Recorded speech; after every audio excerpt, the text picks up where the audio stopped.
आज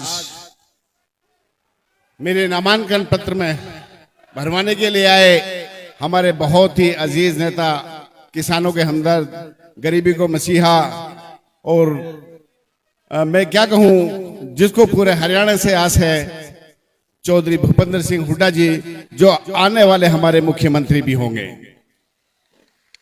साथ में आए मेरे बहुत ही सीनियर साथी और डिप्टी सीएलपी लीडर भाई आफ्ताब अहमद जी और सम्मानित मंच, सभी पत्रकारगण और मेरे सभी नौजवान साथी और मेरे मोहतरमा बुजुर्ग दोस्तों और मेरे दिल के धड़कों सभी मेरे प्यारे भाइयों।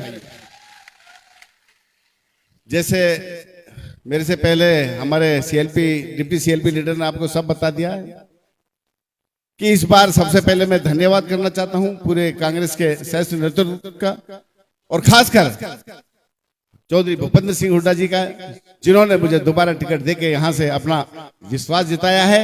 मैं भी विश्वास दिलाता हूं कि ये तो मैं नहीं कहता कि मैं हरियाणा में 1-2 में रहूंगा, लेकिन इंशाल्लाह कम भी हम किसी से नहीं रहेंगे। बाकी ये सच है, 10 साल में जितना मेवात पिछड़ा है, जितना आप नंबर 1 बना के गया है, इस बीजेपी सरकार ने उसको पिछाड़ने का काम किया है। आप उस विधानसभा में रहते थे जहां हम तीनों विधायक बोलते थे कि मेवात को ये हरियाणा का हिस्सा नहीं समझते।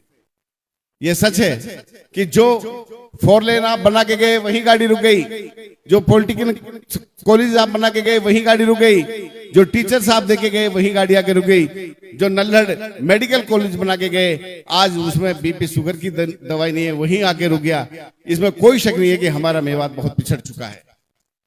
हम विधायकों ने, चाहे 4 लेन की बात हो, चाहे स्टेट यूनिवर्सिटी की बात हो, चाहे मेवात कैनाल की बात हो, सब चीजें विधानसभा में अपने हर तरीके से हर विधायक ने अलग अलग तरीके से उठाई है। लेकिन इस बीजेपी सरकार ने आज तक हम गरीबों पे इतनी भी रहम नहीं खाई कि इनको डॉक्टर्स, अध्यापकों, 4 lane, state university, Mewat canal, industrial area कितना जरूरी है, लेकिन इस सरकार को कुछ भी परवाह नहीं है कि मेवात किस तरह से पिछड़ रहा है। क्योंकि आपको पता है देश में सबसे पिछड़ा हुआ क्षेत्र है तो वो मेवात है। मैं तो ये कहता हूं, जबकि इसको सरकार को चाहिए था कि यहां स्पेशल बजट दिया जाता ताकि मेवात भी और जिलों के बराबर आ सके। लेकिन अब आप लोगों के सामने सब कुछ है कि इस टाइम इलेक्शन चल रहा है और यह भी पता है कि जो हरियाणा में कांग्रेस की हवा है वो हमारे चौधरी भूपेंद्र सिंह हुड्डा की वजह से और किसी की वजह से नहीं है। मैं ये विश्वास दिलाता हूं कि आने वाली सरकार जब कांग्रेस की होगी, 8 तारीख को जब रिजल्ट आएगा, 70-75 सीट जीत के जब कांग्रेस आएगी, जिसके चीफ मिनिस्टर मुख्यमंत्री भूपेंद्र सिंह हुड्डा जी होंगे। पहले आप लोगों को पता है पिछले महीने अनाज मंडी में चौधरी आफ्ताब जी के यहाँ प्रोग्राम था तो आए थे। उन्होंने वादा किया था कि पहली कलम से मेवात स्टेट यूनिवर्सिटी, पहली कलम से मेवात कैनाल और पहली कलम से 4 लेन देने का काम मैं करूंगा, मैं मुख्यमंत्री बनता। हमारी सबसे जो बड़ा दुख है वो 3 कामों का है, और कामों को तो मैं, आफ्ताब जी और इलियास जी और जब हतीन से हमारे साथी जीत के आएंगे उन कामों को तो हम ही करा देंगे, उनकी चिंता मत करना।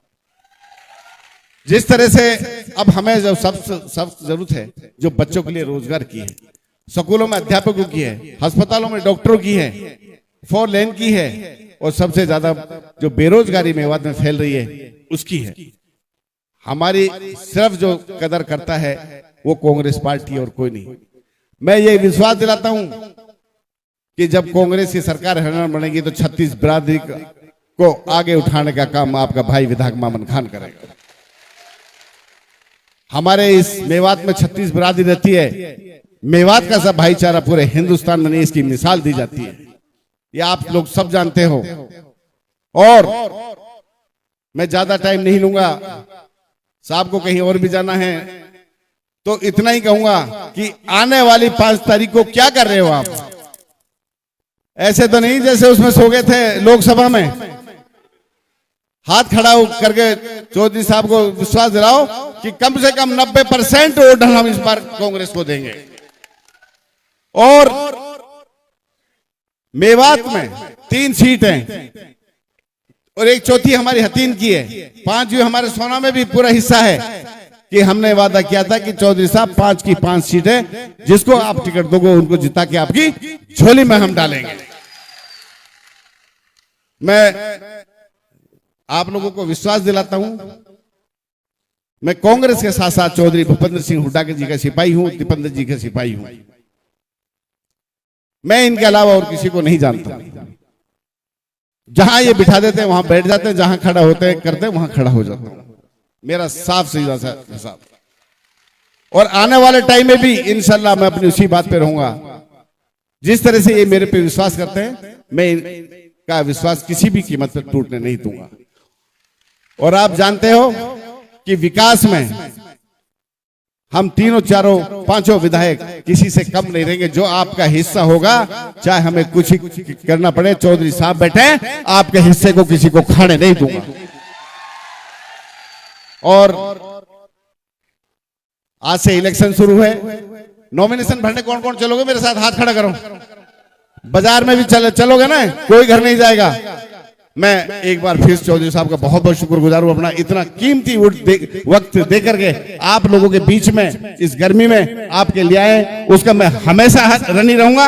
और इंशाल्लाह जीतते ही ये सीट बहुत भारी मतों से आपकी झोली में डालने का करूंगा। जय हिंद, जय भारत।